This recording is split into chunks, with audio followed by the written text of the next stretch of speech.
नमस्ते दोस्तों, आज की इस ट्रैवल जर्नी में मैं आपको लेकर जाने वाला हूँ अमेरिका की दो सबसे फेमस सिटीज़ में, न्यूयॉर्क और वॉशिंगटन डीसी। न्यूयॉर्क तो फेमस है अपनी sky scrapers, statue of liberty, time square और भागती दौड़ती ज़िंदगी से। वहीं वॉशिंगटन डीसी फेमस है white house, Washington monument, Lincoln memorial जैसी ऐतिहासिक इमारतों के लिए। तो आइए मेरे साथ इस ब्लॉग के अंदर हम अमेरिका की दो सबसे फेमस सिटीज़ का टूर करते हैं। तो साथियों, आपका दोस्त आ गया न्यूयॉर्क। न्यूयॉर्क में आज one world observatory, the wall street, statue of liberty का टूर करूंगा। एंड ऑफ द डे मैं टाइम स्क्वायर एक्सप्लोर करने वाला हूं। I hope it will be great fun. बहुत ही शानदार व्यू है यार यहाँ पर। तो दोस्तों, मैं अब आपको लेकर चल रहा हूँ वहाँ जहाँ पर एक बिल्डिंग को गिरा दिया था 2001 में आतंकवादियों ने प्लेन क्रैश करके। वहाँ पर पुल बना दिया गया है। तो यहाँ आकर मैं थोड़ा उन लोगों को श्रद्धांजलि देता हूँ। ये है वन वर्ल्ड ऑब्जर्वेटरी। दोस्तों, वन वर्ल्ड ऑब्जर्वेटरी के लिए जाने के लिए यहाँ पर क्यों लगी हुई है। अंदर से बिल्डिंग का एंट्रेंस काफी सुंदर है। वाओ, ये देखो, ये इसकी हाइट के बारे में लिखा हुआ है।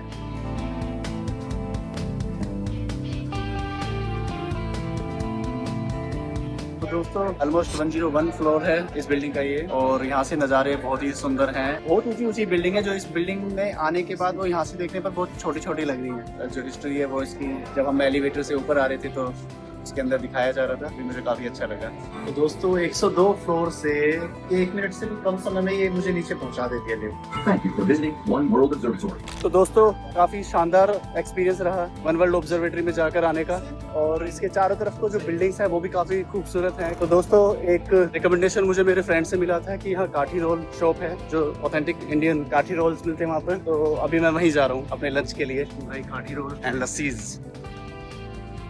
ये है कंपनी का लोगो जो काफी रीजनेबल प्राइसेस में है।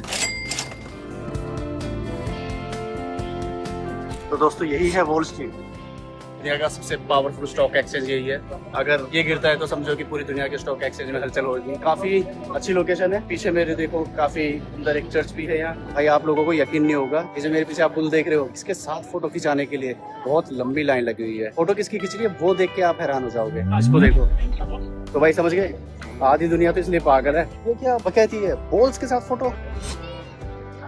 आई एम डन, हो गया मेरा, और नहीं घूमना मुझे न्यूयॉर्क। तो भाई, अब आगे की बड़ी इंटरेस्टिंग जर्नी रहने वाली है। तो भाई, जैसे एयरपोर्ट पे सिक्योरिटी चेक होता है, यहाँ पर भी फेरी में जाने से पहले सिक्योरिटी में से जाना पड़ेगा। तो दोस्तों, अब बारी है स्टैचू ऑफ लिबर्टी की बोट राइड की। सिक्योरिटी क्लियर करके जैसे ही हम बाहर आए, यहाँ पर लाइन लगी पड़ी है। मानो स्टैचू ऑफ लिबर्टी खुद कह रही है कि आओ बेटा, सबको फ्रीडम मिलेगी। ये मुझे मेरे बड़े बेटे ने कहा था कि डैडी, न्यूयॉर्क जरूर घूम कर आना और स्टैचू ऑफ लिबर्टी और एलिस आइलैंड का भी ट्रिप करके आना। तो मैं उसके बिहाफ पर, उसकी रिक्वेस्ट पर ये घूमने के लिए आया हूँ।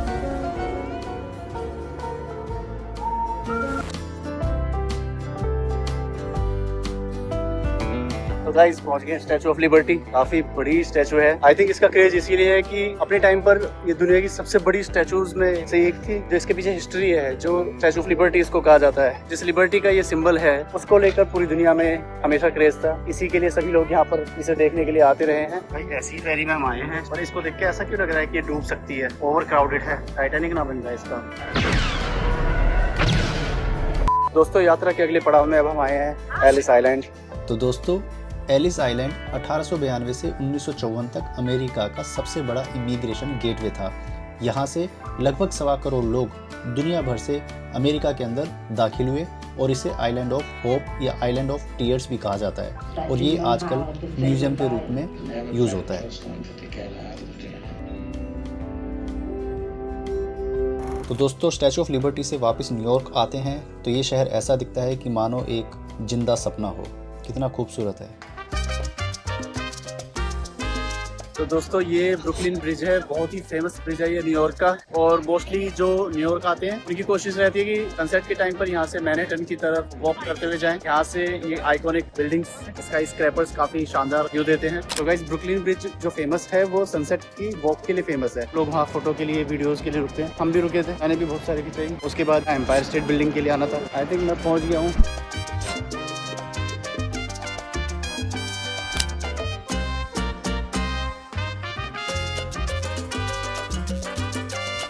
तो दोस्तों, इस बिल्डिंग से देखने पर ऐसा लगता है कि मानो पूरे न्यूयॉर्क शहर को इसने अपनी हथेली पर रखा हुआ है। तो भाई, मेरा रात का स्टे यहाँ होटल स्टैनफोर्ड, जो कि बहुत ही नजदीक है एम्पायर स्टेट बिल्डिंग के, उसके अंदर मेरा स्टे है। तो भाई, होटल की एंट्रेंस तो बहुत ही सिंपल रखी है। देखो, होटल रूम में पहुंचकर फटाफट मैं फ्रेशन अप होता हूं और आपको ले चलता हूं फिर टाइम्स स्क्वायर। हाँ तो दोस्तों, टाइम्स स्क्वायर रात होते ही एक ऐसी दुनिया बन जाता है जहां पर नियॉन लाइट्स, जाइंट बिलबोर्ड्स और उन्हें देखकर ऐसा लगता है कि शहर ने आसमान को भी पीछे छोड़ दिया है।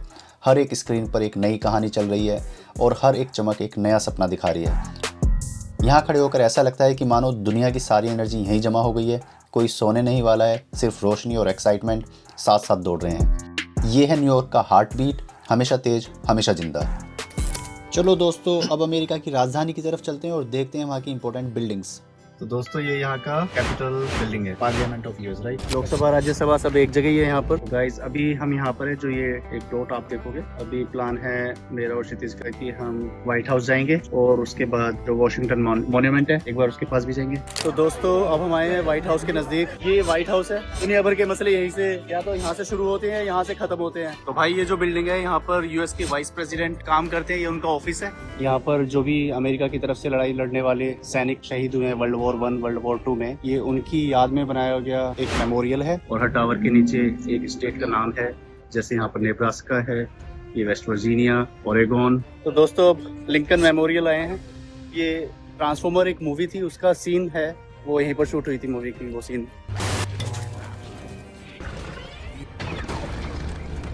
चल के देखते हैं अंदर कैसा शानदार लगने वाला है।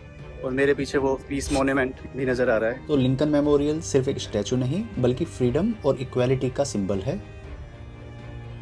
तो दोस्तों ये हमारे पीछे जो आप देखोगे, ये जो सोल्जर्स की स्टैचूज बनी हुई हैं, कोरियन वार में यूएस सोल्जर्स ने पार्टिसिपेट किया था, उनके कंट्रीब्यूशन को रेस्पेक्ट देने के लिए बनाया गया है। और यहाँ पर आप देखो ये सब नाम लिखे हुए हैं उन सोल्जर्स के जिन्होंने पार्टिसिपेट किया था, जिन्होंने अपनी लाइफ को इस कंट्री के लिए दिया। तो ये कहना है कि यूएस सिर्फ एक कैपिटलिस्टिक कंट्री है, आई थिंक सही बात नहीं है। तो गाइस मैं और क्षितिज आए थे मॉन्यूमेंट देखने के लिए। भाई जो ये इतनी ऊंची मार्बल की बिल्डिंग है, ये स्पाइडरमैन की मूवीज में भी आई हुई है। दोस्तों ये जो कैपिटल विजिटर सेंटर है, इसके अंदर बहुत ही खूबसूरत डोम, बहुत सारी हिस्टोरिकल पेंटिंग्स और अमेरिका के इतिहास के महान नेताओं के स्टैचूज लगे हुए हैं। इस विजिटर सेंटर के अंदर घूमने पर ऐसा लगता है कि अमेरिका की जो डेमोक्रेसी की सांसें हैं वो यहीं से चल रही हैं। सारा टूर करने के बाद अभी ये खाना खाने का टाइम है। ब्रेकफास्ट में मेरे लिए मफिन, कॉफी एंड दिस क्रोसिएंट। मेरे को ये नाम बोलना नहीं आता, इसको एग्जैक्टली क्रोसिएंट कहते हैं या क्रोसिएंट आई डोंट नो। दोस्तों अब हमें लाइब्रेरी ऑफ कांग्रेस के अंदर देखने में मार्बल हॉल्स, गोल्ड डिटेलिंग और इंटीरियर ऐसी फील देते हैं कि जैसे हम एक ज्ञान के महल में आए हो। ये वाकई में बहुत ही खूबसूरत मंदिर जैसा लगता है। हेलो दोस्तों, तो अब मैं अपने घर वापस आ चुका हूँ और ईस्ट कोस्ट का ट्रिप बहुत ही शानदार रहा। न्यूयॉर्क, वॉशिंगटन, तो ओवरऑल 3-4 स्टेट हैं जो मैंने कवर किए। एक्सपीरियंस बहुत ही ऑसम। तो मुझे मोटिवेट करते रहिए, ज़्यादा से ज़्यादा मेरे चैनल को देखिए, ज़्यादा से ज़्यादा मेरे वीडियोस को देखिए, ब्लॉग्स को देखिए। और आपका दोस्त नितिन फिर आएगा आपके सामने कुछ नया लेकर। तब तक के लिए बने रहिए मेरे साथ, मेरे चैनल को देखते रहिए। Bye bye, take care.